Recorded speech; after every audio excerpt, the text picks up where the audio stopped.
As you may have noticed, when you come in, you're automatically on mute, and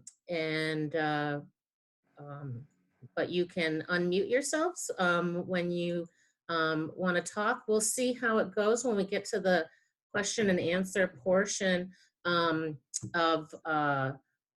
we have too many people. If it's too hard to ask questions individually, we can ask them via chat and I can moderate that. But yeah, let's go ahead and get started. I'm going to switch to a screen share for you. I already lost it.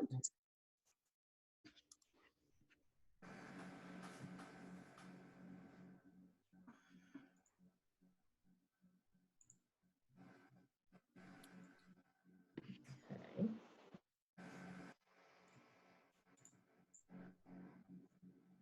All right, can everyone see my PowerPoint slide there? All right. Yes. Okay, so welcome everyone to the Marshall M. Fredericks Sculpture Museum's first ever opening exhibition, online, of course. And also a special thanks to our exhibition sponsors, the Henry Luce Foundation and the Michigan Council for Arts and Cultural Affairs. We could not show these wonderful exhibitions without them. Just a final Zoom review.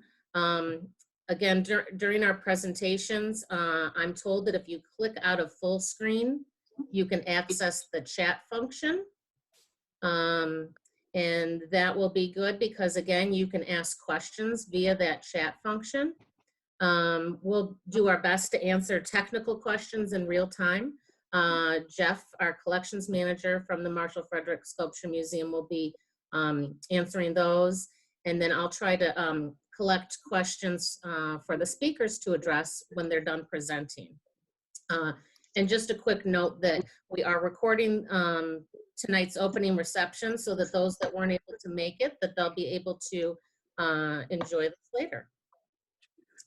And then here's just a quick overview of our reception tonight. Of course, feel free to enjoy your hors d'oeuvres and drinks throughout. We'll start by an official welcome by the Marshall Fredericks Sculpture Museum's director. And a brief overview of our museum. That will be followed by two short presentations, one by Jennifer Nava-Milliken, Artistic Director for the Center for Art and Wood, and Nava was waving, and then also followed by Andy McGivern, who was the curator of this fantastic exhibition. Then when they're done with their presentations, we can do a toast to our speakers and to the exhibition. And then we'll kind of switch over into an opportunity to ask questions to our presenters. And it even sounds like we have some of the exhibition artists in the crowd. And so they might be able to chime in as well. Again, we'll see kind of how that goes and whether or not we, you know, you can type in your questions so you don't lose track of them. And then I can help share those questions with our speakers. If you have not yet had a chance to explore the exhibition online, I encourage you to do so when we're done. But without further ado, let's get started. So as I mentioned, my name is Megan McAdow. I'm the director at the Marshall Fredericks Sculpture Museum. There's a photo of our lovely museum, and we often get the question of what inspired our logo there. And so I think you can see that the beautiful architecture that houses our collection inspired that. And we are located on the beautiful campus of Saginaw Valley State University here in Michigan. And we are home to many of the wonderful artworks and the legacy of America's public sculptor, Marshall Fredericks. And you can see him there on the left with one of his most iconic sculptures, the Spirit of Detroit. We have over 200 Marshall Fredericks sculptures on permanent display in the museum. My apologies, those images aren't great. It's a really special place, and I encourage you all, once we reopen, to come visit us in real life. But until then, we're trying to offer as much as we can to you virtually online. And we also have a reconstruction, if you will, of Marshall Fredericks Sculptor's Studio. After he passed away, he donated the contents of his studio, and so we put it back together in our museum. We also have the Artist's Archives, which is an amazing resource for us, endless information and opportunities there. We also host around 4 different temporary exhibitions each year, including this Explorations in Wood. And we develop and deliver education programs, events, so much more. So, and just lastly, again, we're closed physically, but we are open online. Our team has been very busy, working overtime to engage people in any way that we can right now. So we have our main website, which is marshallfredericks.org. And on there you can get lots of history, our virtual tour. But we also have a new website. We're calling it Museum Musings. It's at marshallfredericks.net. And that one has this online exhibition. It has art activities. Our collections manager, Jeff, has been doing a weekly blog post of things he's culled from the archives. And we're just adding to that constantly. So check back often, and to get the latest updates, follow us on our social media, and share us with your friends.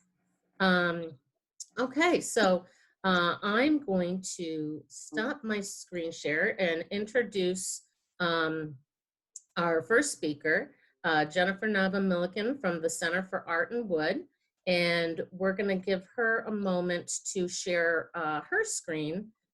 Jeff, if you can hear me, I don't know if you need to switch her over to the host.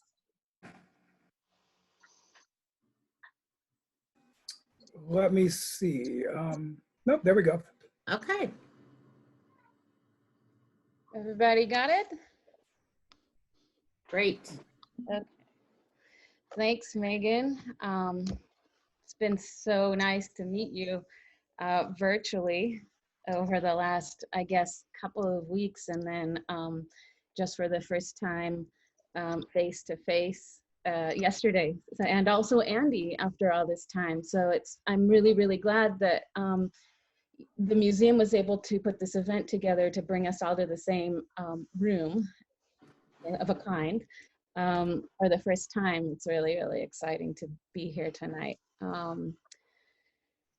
In the course of speaking with Andy again for the first time, even though this is not the first time that I've seen the exhibition, I was able to see it physically at the Danos Museum in September. It was clear to me how Andy's passion and appreciation for art in wood really permeate all of the collections that form this exhibition. And though those of us who are closely associated with the center already have a built-in and deep appreciation and love for the treasury of the center's permanent collection, Andy understood the possibility offered by the chance to tell this story, and the important representation of that field that's held by the Center for Art in Wood. So I can't express my appreciation enough. Also, I need to mention 2 things. First of all, we're indebted to the Luce Foundation, which supported this tour and made possible its travel to 6 venues over a period of 5 years. And I say 6 because the Center for Art in Wood is actually going to be the final venue. It's planned for 2022. That at least was the plan up until a couple of weeks ago, when everything kind of turned upside down, and but it will be on view at the Center for Art in Wood. So Andy, we will be speaking with you about that in the near future. I also wanted to thank several members of the center's staff. First of all, the center's director emeritus, who is here among us, who of course was worked closely with Andy at the time of the organization of this exhibition. I had not yet made my appearance on the scene. So Albert, I'm sure we'll be hearing from Albert later on, and also members of the center's staff, particularly Karen Schoenwald, who was the center's registrar. I know she devoted considerable work to the exhibition and organizing it on the side of the center and working closely with Andy throughout the process. So say hello and thank you to Karen before you leave tonight. And also here, I think I see the managing director, Fred Kaplan-Mayer, and the center's community engagement manager, Katie Sorensen, who I believe was also, both of whom were around and helped this organization come into being, at least on the managerial side. So a big, big thank you to all of them. So I have just a few minutes, so and I was charged with kind of giving a contextual underscoring of the exhibition. So I'm going to kind of rush through so we can get to Andy, so we can give him a chance to talk, because we all want to hear from him. But I do want to say that I came to the Center for Art in Wood with nearly 20 years of museum curatorship, but that was mostly invested in the study of contemporary design and contemporary craft on a wider scale. Most of my experience has been in a different country and working within different cultural traditions. So I've become a kind of universalist in the way that I look at contemporary art, craft, and design. And looking at human-made objects. So when I arrived at the center almost 2 years ago, I can hardly believe that it's been that long already. I had to change my way of thinking and to start thinking specifically about the creative potential of one material and how to encourage others to see what we see in it. So a few statements about wood. It's one of the very first materials used by humans in the making of tools and shelter, in the making of amulets and spiritual objects, for amusement and also for practical production. If you think of the long relationship between humans and woodworking, you start to realize the immensity of the possibility that it contains. Today, we continue to appreciate wood in art or in the production of functional objects for its material properties, also for its beauty and its sensuality, for the fragrance that it emits, and its stunning figuration and grain patterns, and for its color and its texture. It's also meaningfully one of the few renewable natural resources on this planet. So that's something really significant as we continue to steward our world, to think more and more about that aspect of the material and its conservation. We also look to the material for its narrative and conceptual qualities. A tree is a document recording its history and its very cells and grain. In wood, we can see times of abundance and times of privation. We can see disease and the traces of parasites. The grafting and the spalt and the burl all result from natural phenomena that offer inspiration in turn to artists and makers. Now about the center. The Center for Art in Wood is based in Philadelphia. It's situated in a neighborhood called Old City. Show of hands, if you know how to use that function on Zoom. How many have been to the center physically in Philly? We'll talk about that later. Okay. Old City has seen ongoing residency and trade and industry since before its founding in 1648. Though the center defines its community as international in scope, we derive so much from our local context and the surroundings in the neighborhood in which we take part. Being in Old City immerses us in this 350-year legacy of artisanal production. At one time, the streets of Philly were paved in end grain blocks. So this history backgrounds every single project that we do, whether it's an exhibition on twists on traditional furniture or an exhibition that explores intersections between new media and video and traditional craft. Now the center is in its 35th year, and so among its resources are a temporary exhibitions program, and we tend to organize around 5 or 6 changing exhibitions per year. Some of them tour to other venues. We have a library and archives, including tens of thousands of files that are maintained on artists. We have publications and documentations of our work, educational programs and community outreach, including hands-on workshops for makers of all skill levels. We have an annual international residency program, now meant to be in its 25th year. We have a store that is on site, but it's also very active online, even now, just pointing that out. And in the store, we carry handmade wooden objects of art and design, many of them by local makers, but some of them by international makers. And we also have our permanent collection of works in art, craft, and design. I'm going to add to this, to our list of resources. Most recently, we added the Woodshed, which is a satellite internet site and platform, which we launched, it seems like years ago. I think it was maybe 5 weeks ago. And it's on the Woodshed that we are diverting all of our public programming. So on the Woodshed, you can find exhibition tours, stories from our archives, information about works in the collection, craft demonstrations, a coloring book featuring works in the collection, yoga exercises for makers, and more. And we continually add, just as we would program our beautiful space that you can see here, we continue to program the Woodshed for the time being. So I encourage you to visit and hang out with us in the Woodshed.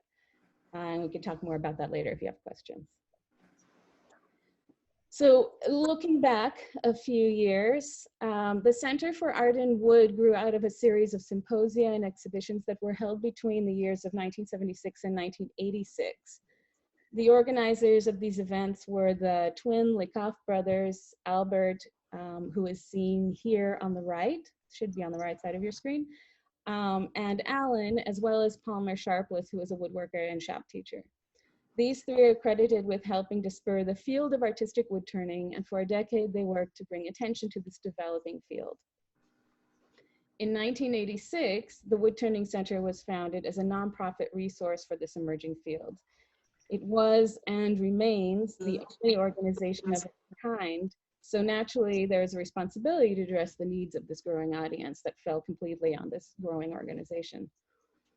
The Wood Turning Center was first housed in the actual house of Albert, who served as its founding director. There, it grew as a space for exhibitions, workshops, and as you can see here in these 3 images, permanent collection storage. I know it's really hard to overlook that groovy sofa that you see there on the left, and Albert, if that sofa is still available, talk to me later. But if you look at the shelves, you can see, and I can't activate my cursor to show you, but if you look closely at the shelves, on the lower shelf on the right side, you'll see, for example, Michelle Holtzapfel's Fish's Vase. You'll see on the second shelf down on the left, a work by Stephen Hogben, a Canadian thinker and artist. And then on the third shelf down, you see works by the British influential writer, thinker, design pioneer, David Pye. And so, and then next to the groovy sofa, if you look to the left, you'll see on the floor a work by Skip Johnson, which is really fantastic. So all of these works are part of the Center's collection to this day, and they provide the kind of foundation for the collecting and scholarship of contemporary art in wood. In 2000, the center moved to support its own facility and moved to the outskirts of the neighborhood of Old City, which at that time was already making itself known as an arts gallery district in Philadelphia. And so it was already a pretty lively place for experiencing art. And it remained in the, it's not depicted here, the original site in Old City, but it remained there for over a decade until it moved to the center's current site in the heart of Old City on North 3rd Street. And that's what you see here. So this is the outside, but this is right in the beginning, right when the center opened. Now it looks a little bit different on the facade. And on the right side, you see the inaugural exhibition of the first Center for Art in Wood in its new site. So the move was accompanied by a name change and a mission expansion that indicated this need to become ambitious and embrace the wider scope of art in wood. So at the same time, there emerged a book that documented not only this exhibition, but also it provided the first comprehensive and chronologically arranged record of the collection. I'm holding it up here. If you can see, it's called Turning to Art in Wood, which is the same name as the exhibition itself. And every 5 years, it is supplemented with an update of 5 years of collecting activities in the center. And so I think I'm gonna let Andy and Albert talk about how the show emerged, but I know that the book is involved in some way or another. So I'm gonna leave that to you guys.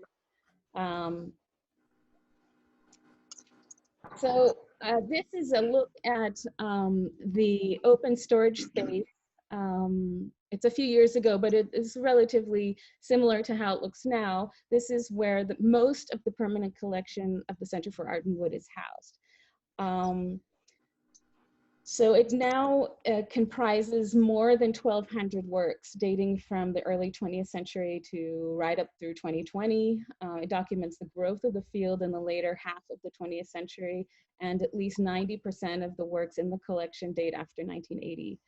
The works encompass everything from sculpture, wood turning, vessels, sculptural furniture, installations, works on paper, video, and more. So it's a pretty expansive document of art in wood and all of the possibilities that entails. Works in the collection range in size from an ornamentally turned thimble that's about a centimeter in height to environmental installations and everything in between. And as per the mission of the center, there's a lot of effort devoted to making the collection available to the public. So this might mean that whatever you don't see on view here in the open storage mezzanine, you might see on a loan to another institution or in a traveling exhibition titled Explorations. But it's not enough that the center moved into a new building. It also had to be, considering the centrality of its new location, it also had to be a city landmark from the outside as well as on the inside. And what better inspiration for a facade mural in a city that's famous for its murals than the center's collection itself.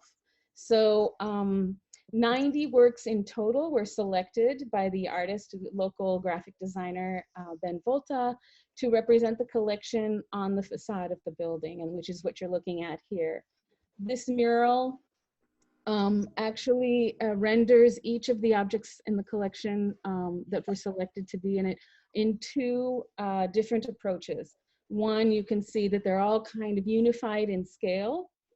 So you have works here, some of which I think you can recognize from the exhibition, that are, 6 feet or 2 meters wide, and then some are maybe 2 inches tall, but here they're all occupying the same space. So they're unified in this way to become one body.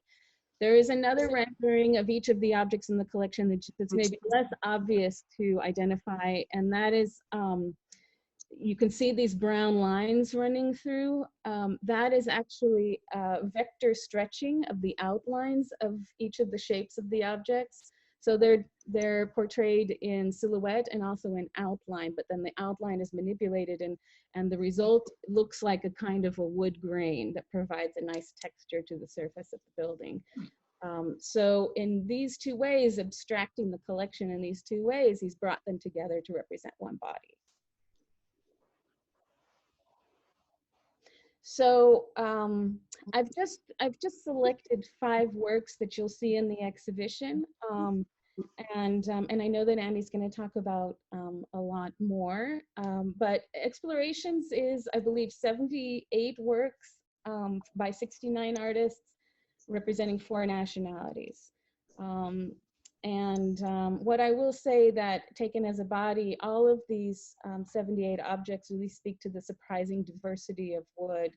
If the expectation of art in wood is that it's all round and brown, the show trounces on that trope and is actually a display of the endless material and conceptual properties of wood that are mined by today's artists and makers, many of whom I'm so excited to see joining us. Fittingly, Andy selected 2 pieces by legendary master wood turner Bob Stockstill for the exhibition. Stockstill's work continues to hold the benchmark for wood turning skill and virtuosity, and its restrained mid-century modern forms have exerted a profound influence on artists and designers for over 50 years. Of course, Bob is no longer with us, but his legacy remains, and you can see it here in the ebony wood bowl from 1981. This vessel's impossibly thin walls are a testament to his virtuosity.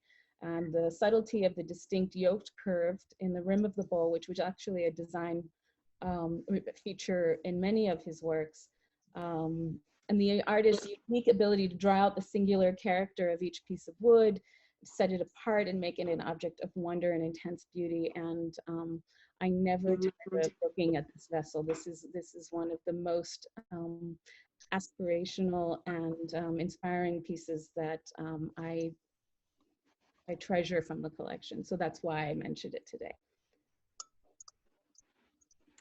Frank Cummings was a pioneer in mixed media wood turning, and he threaded and embedded stone, fine metals, bone, and other unconventional materials in his intricately carved fretwork, which is for what he was most known. Nature in Transition is incredibly ornate, and it actually demands a 360-degree study. It's unfair for me to say that here, but it's really hard to look at it in this image because I just want to walk around it and around it. So hopefully when the show opens, some of you will be able to go see it in person. Cummings turned across the section of cork oak in order to make this piece, and then he painstakingly carved through the cambium level around the top, and then encircled the entire vessel with inset bands of ivory and gold. But so you see an entirety of wood piece here from pith all the way to bark, and that's just extraordinary. There's intricacy in his work, but in adding other materials, he doesn't lose sight of the distinct qualities of the material itself. And this is such an important, unique factor in working with wood. You're not working with a blank canvas or a ball of clay. You are considering a material that isn't going to give up its history for you that easily. And some of our most memorable artists in this field have found ways to share their stories with those of the materials. For a long time, I would look at Frank's work and I would think about the inlays and the intricacy of the carving, but it's recently that I've started to really pay more attention to his sensitivity and his treatment of the features of the wood itself. And that's added a lot of layer of depth for me in encountering his work. This is a work by Ted Hunter. The scale is really deceptive when you look at it in image. If you've seen it in the show, you know that it's actually almost 2 meters across. So it's kind of scaled to the body in many ways.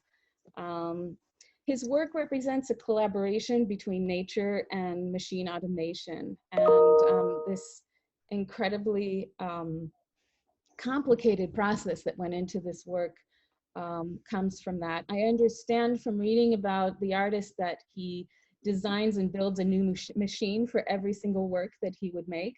And this one is no different. He went through a complicated multi-step process that occurred also in the studio and also in the natural environment on a beach. I won't go too deeply into the process, but it involved building an analog router to trace the ripples of water in the sand, and then that router in turn carved the surface that you can see here into these blocks of laminated cherry wood. And then he lathe turned the actual curving forms. It's sculpture, it's land art, it's nature, it's proto-digital work, and performance all in one. And it gives me a ton of material to think about. This work by Miriam Carpenter is titled Bliss, I think rather fittingly. It has an impossible smoothness to it and a sensuality in its surface. Its grain detail almost appears like contour lines that then enunciate the form of and the curves of the work. Miriam tends to be known more for her delicate, meticulous carving and responding to forms found in nature, but in a more representational way. This work is unique for its lack of direct representation, and it marks a kind of breakthrough for Miriam as she began to consider the formal possibilities of sculpting in wood. Finally, David Sengel's work is another endless point of discourse and debate with me. I think David's work is one of the first contemporary artists working in wood that I encountered when I first entered into this field 20 years ago. I was immediately drawn into his balance of the surreal and then the high craftsmanship of his work. And this one, of course, is play between function and his audacity in painting the wood, which is such an aggressive thing, an iconoclastic thing to do in art in wood, where the grain is so valorized. And then his attack on function by carving these thorns into the points of contact of this teacup is aggressive and subversive and seductive all in one. And I'm so glad to see it in the exhibition. And with that, I'm going to hand it back over to Megan and Andy, and I can't wait to hear what you're going to say. So thank you for listening to me go on, and look forward to speaking with you soon. Awesome. Thank you so much, Nava. Let me get out of here. Reminder, if you've already got some questions going through your head, type them into the chat function, and we can make sure to ask those later. Hopefully you can see my screen up. Andy, can you see it okay? I can, yes. Okay. And Andy, the exhibition's curator, is gonna take over for now. Okay, so I retired just a year ago, a little over a year ago, but prior to that, I was the curator of the Lee Woodsett Art Museum in Wausau, Wisconsin. And for 38 years, I selected works, exhibitions for the museum. And we did have one annual exhibition that we organized, actually two over the years that were international in scope, but all the others then had to be drawn from other collections. And I think it was Alternatives, a series of exhibitions from what was then the Woodturner of Philadelphia. What is the title of that, Nava? The Wood Turning Center, pre-2011? Yes, the Wood Turning Center. And we had 3 of those exhibitions, and Albert Leacoff, now the former director, had come out to Wausau, Wisconsin during one of those and gave a presentation, attended one of our openings. And every few years, we would take another wood turning exhibition. And although I have to say, early on, the Alternatives exhibitions weren't just wood turning. I guess in my mind, wood turning was too simple of a term because they were more sculptural. And I think at times they were almost more than I even imagined. They were just these amazing sculptural pieces. And in some cases, there weren't a lot of them. There were maybe 20 pieces in the entire exhibition, but each one was so intricate that I found them fascinating. And a few years ago, I contacted Albert, and he had an exhibition. I think he contacted me actually and said, you know, would you like to take this exhibition? And I looked at the exhibition, and some of the works were pieces that we had seen in the past. And I said, well, I would, but we're repeating some of the works because we've had 3 of your exhibitions in the past. And he suggested, well, why don't you go through our catalog and select the work that you want and create this exhibition? I did. I got the catalog, and there were supplements, and eventually I had Post-it notes, and I was going through, and I don't know how many pages there are, but it's a very thick book. And I'm Post-it notes. Yeah, it's Post-it notes all over the catalog.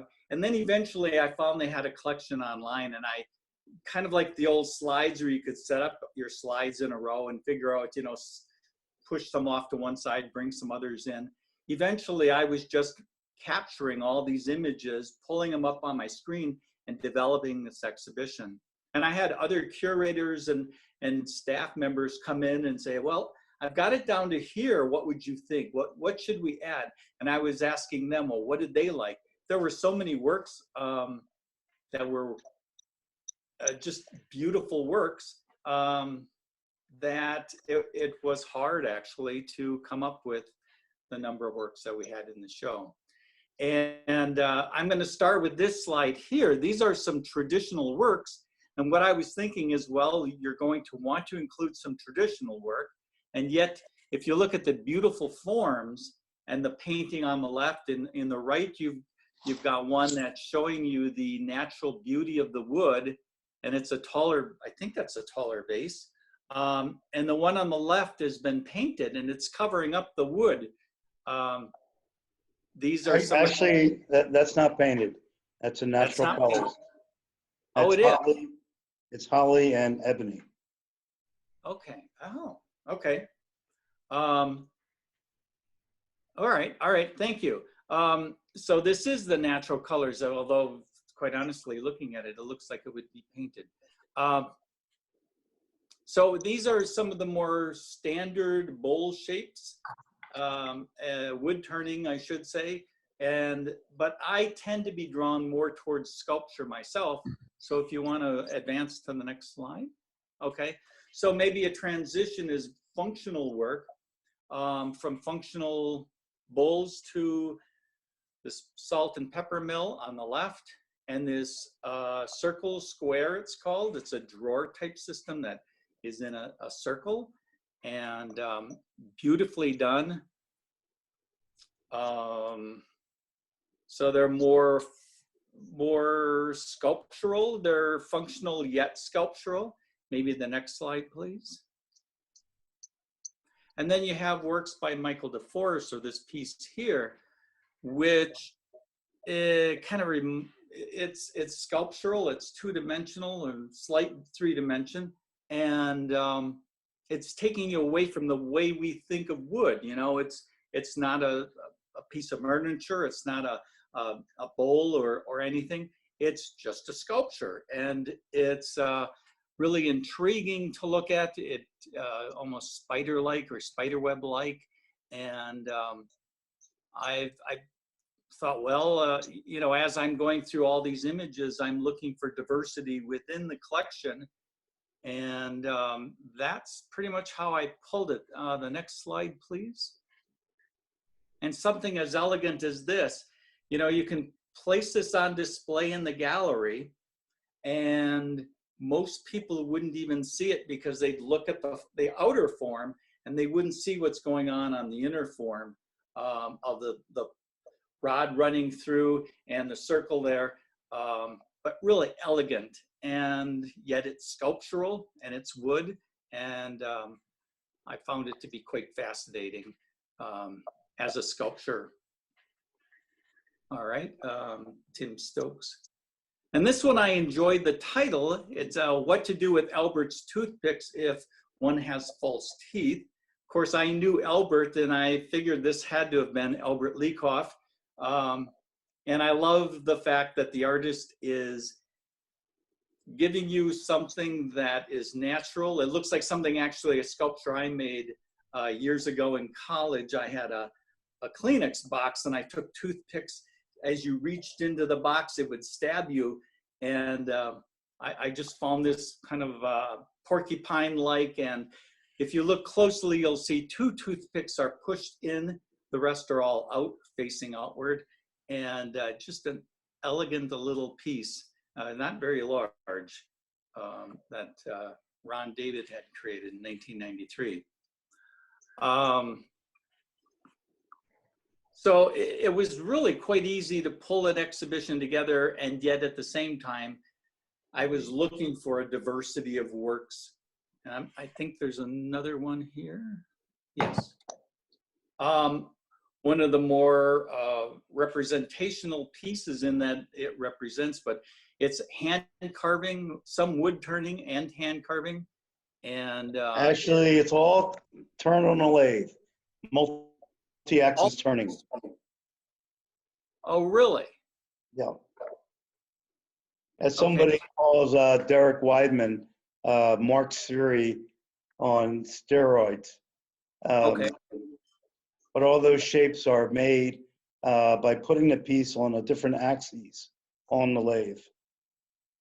Okay. The So I'm repositioning not it. a wood turner myself, but I understand multi-axis wood turning.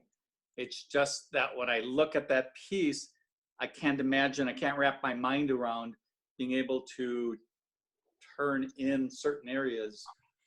And there's no carving whatsoever? Well, I believe the lines might be carved in, and of course it's hand painted.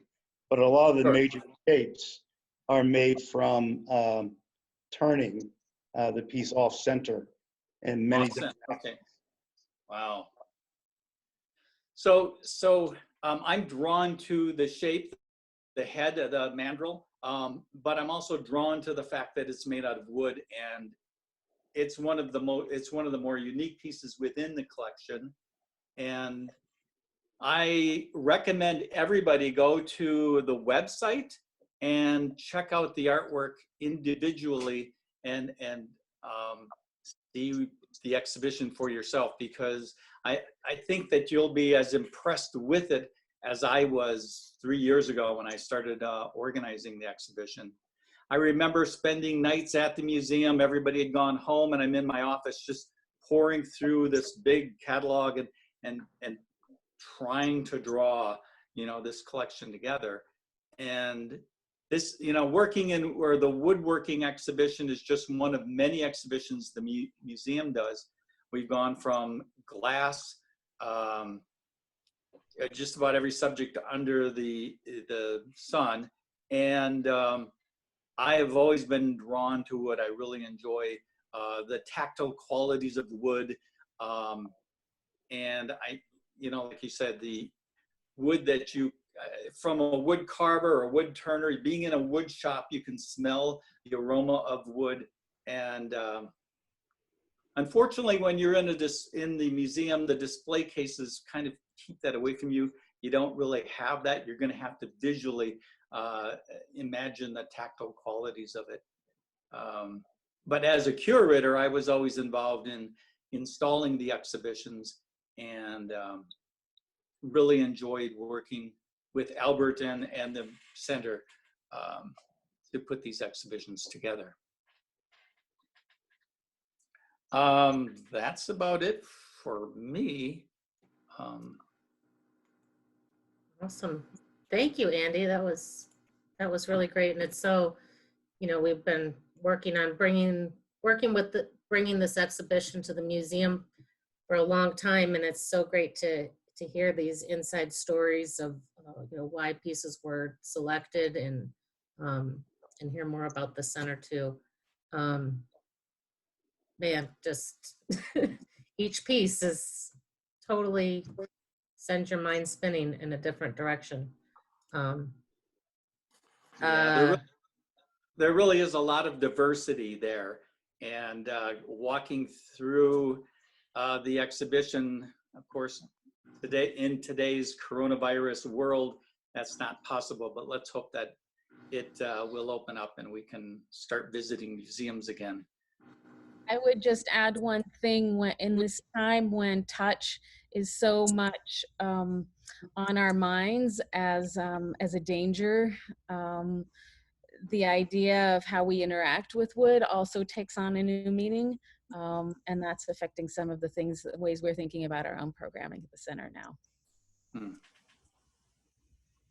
Yes, so we had just launched a new interactive zone to get hands-on, and we had planned a hands-on wood zone for our participants. And then we have a comment, obviously, that somebody, Thor, mentioned that, yeah, you want to touch them and each piece and hopefully don't get pricked by some of them. But Thor also has a question that maybe some of the artists might want to chime in about, are there common traits that draw artists to working with wood? Obviously we're seeing such a wide variety, but have you wood artists found that there is something that unites you all in what draws you to this medium? And I think you could, if anyone wants to chime in, you can unmute yourself.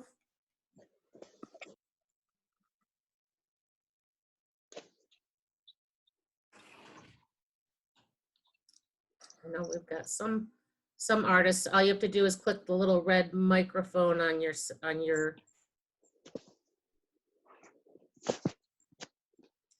and any other questions, if you want to type them into the chat, or if you want to unmute yourself, we can try it. We've got about 30 participants here, so we can see how it goes.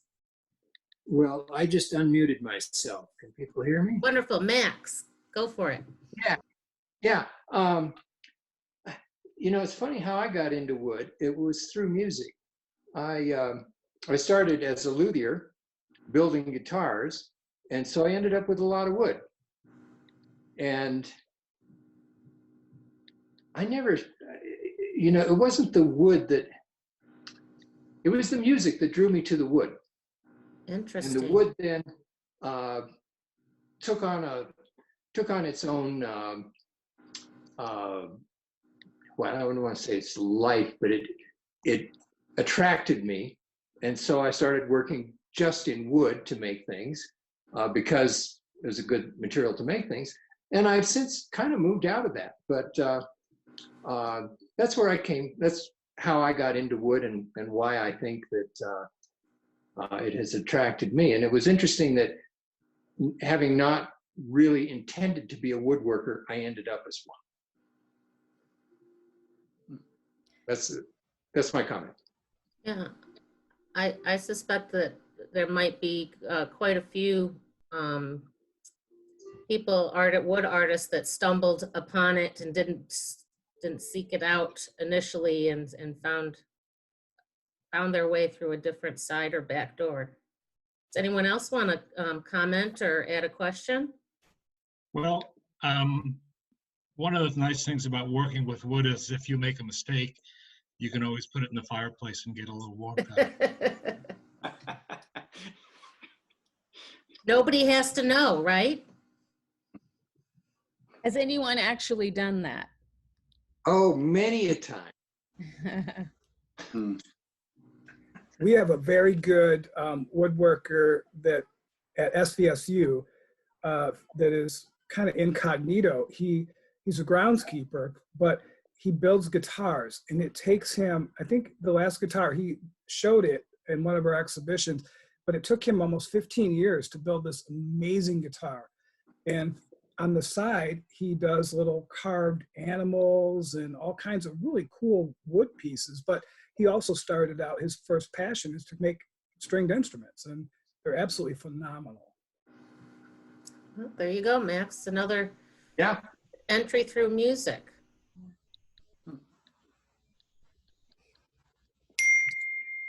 Here. I would like to mention something. I'm from Pennsylvania, Pennsylvania. And my brother, and my family, my father had inherited a business, and it's in a building that's over 150 years old in Pittston, Pennsylvania, which is in between Wilkes-Barre and Scranton. And the company is called John L. Kramer Company, and it was custom-made stairways and millwork. And my brother still does this business, and he works a lot with oak and does very beautiful staircases in wood. Not in a sense as a fine artist, but in more of a functional for your home kind of thing.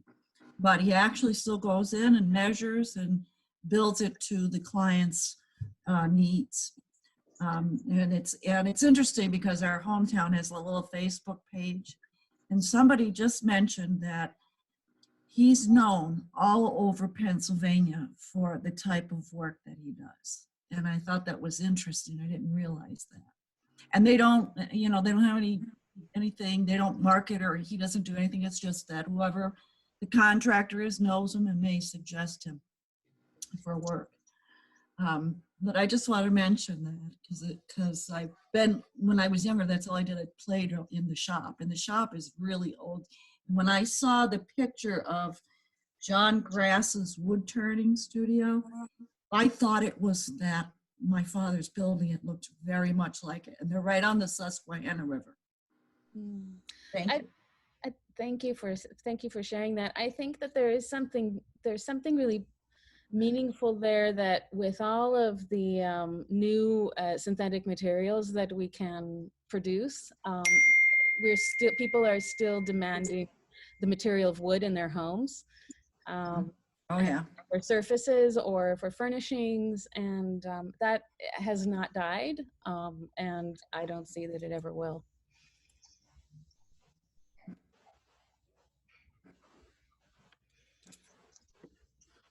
I agree. Anyone else have any comments, questions? I'm sure everyone has, if they think about it, some story or memory or connection to wood. Like Andrea said, it could be something from a home or a building that, it's something that just somehow, it's a material that speaks to us all, whether it's, living or manipulated by humans. Anyone have any other comments or stories? Yes, Joanna? I just realized I remembered my Uncle Paul. He likes to whittle and carve in spare time, but when I was much younger, he made a silhouette of my face when maybe I was 7, for me, out of wood, and I think I still have it somewhere, but that was a very fond memory of mine that he did. Nice. Yeah. I see some of the comments Yes. are circulating, and there's a lot of mentioning of process, and I would love to hear from some of the artists who mention that process drives them in their work and inspires them.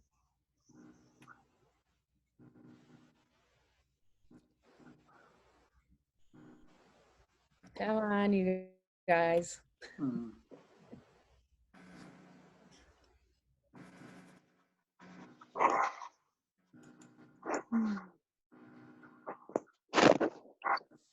Okay, well, I'll jump in here. It's Betty Scarpino. Hi, Betty. I'm sort of relaxing in my chair here. It's always been about the process for me. When I first started, I was working as a computer programming, learning how to do computer programming. Took a night class in woodworking and fell in love with it because of the process. The wood is warm, it responds to the tools, it responds to my hands, and it just seemed like it was meant to be worked.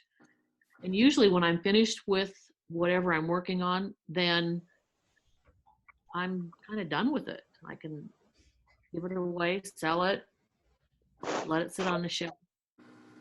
But for the most part, it really is all about the process. And your relationship with the process, is that something that is progressive or more repetitive?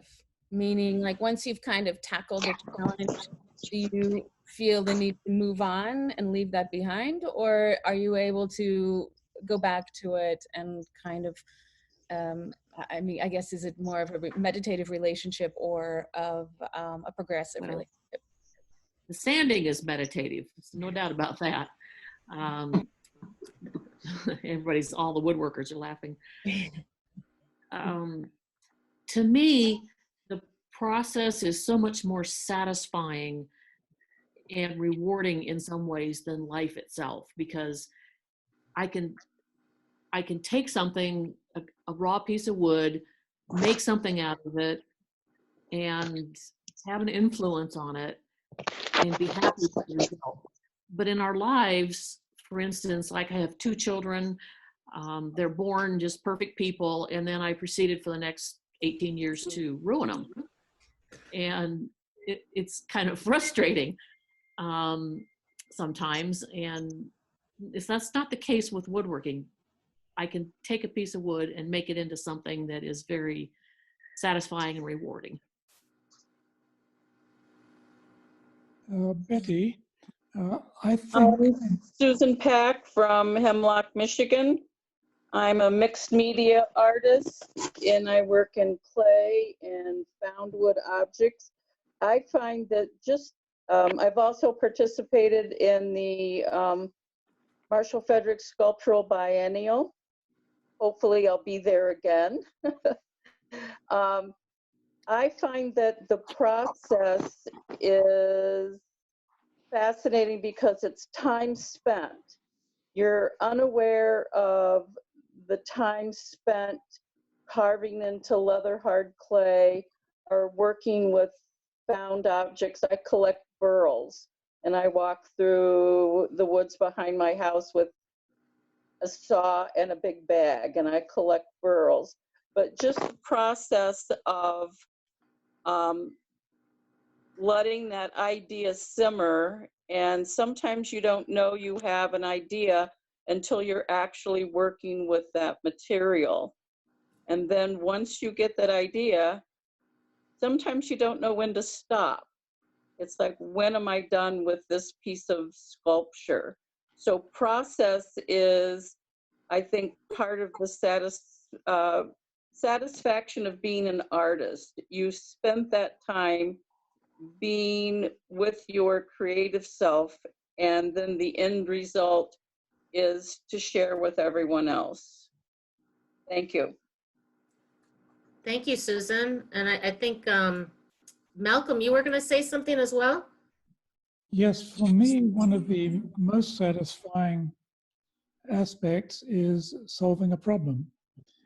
Yes, exactly. You have an idea, and then you have to figure out how to do it. And you sometimes have multiple efforts, but when you eventually do solve the problem and it comes out as you wanted it, that is very satisfying. And isn't that eureka moment just the best? That's the best, when you have that, I get it. This is how it should be. That's the wonderful part. Exactly. Excellent. There's another aspect to it that I find really compelling, which is discovery, because I'm discovering something about the process. I'm discovering something about relationships as I'm carving different forms. And I'm also, as I'm working and my mind is there but not fully engaged, I will discover something about myself as I'm thinking about life and making connections physically with the wood and the tools, and also just about my life.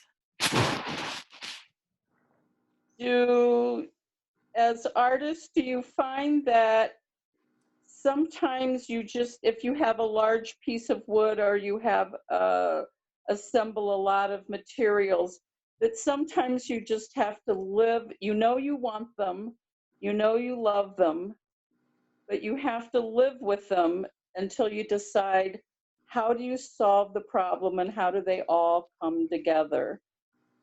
Sometimes I have to put an object where I see it every day. If I'm going to turn a piece of wood into a sculpture or assemble found objects, they need to be part of your life for a while. And then all of a sudden it's like, I get it. This is what they're supposed to do. I don't know if that's true with any of the other artists that have to just to live with the materials for a while. Can I make a comment? I have to go, but I'd just like to thank Albert and his brother and Palmer for initiating this process so many years ago. And I know it's been a struggle, but it's well worth it. And I love visiting the museum. Anybody who is in the vicinity of the United States should stop in Philadelphia, and many things in Philadelphia that are fine and worthy of visiting. The center is definitely one of them. And again, I just want to thank you. And I'm not sure, I've never met your brother. I did meet Palmer many years ago, and he got me my lathe when I stopped in at one of the Turner meetings. And it's been a joy ever since. And again, thank you. And everybody should not to think about death, but think about leaving money to the center in whatever form you may actually be able to do now or in the future. That's my bit. Thanks a lot, Albert. Thank you, John. Thank you, John, for joining us. Thank you. Well, I don't know if anyone else has any final comments. We're nearing about 8:15. If not, I'd like to do a final toast at our virtual exhibition opening reception to Albert, the center, Nava, Andy, Karen, all of the Marshall Fredericks Sculpture Museum staff, Jeff, Lori, Joanna, Andrea, all of you for joining us tonight, the artists. Thank you for sharing your work and your passion with us. And everyone else, just thank you for joining us and learning about this. Definitely go to the center's website and check out their woodshed. Go to our website, check out Museum Musings, and then spread the word that there's all of this really cool stuff for people to enjoy. So cheers to all of you. Nava and Andy, did you have any final comments? Just thank you so much for being a part of this story.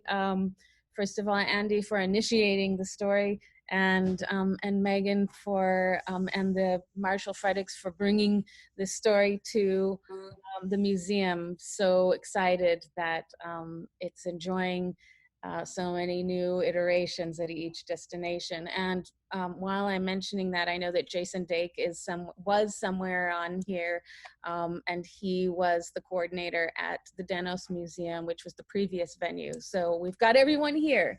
So it's really, really lovely to see so many familiar and then new faces here too. And it's just a thrill to meet you all. So thank you. I'd like to say thank you. This is my first virtual reception, and I found it interesting. A little easier to talk in person and with the artwork right next to you, but I enjoyed it thoroughly. Thanks.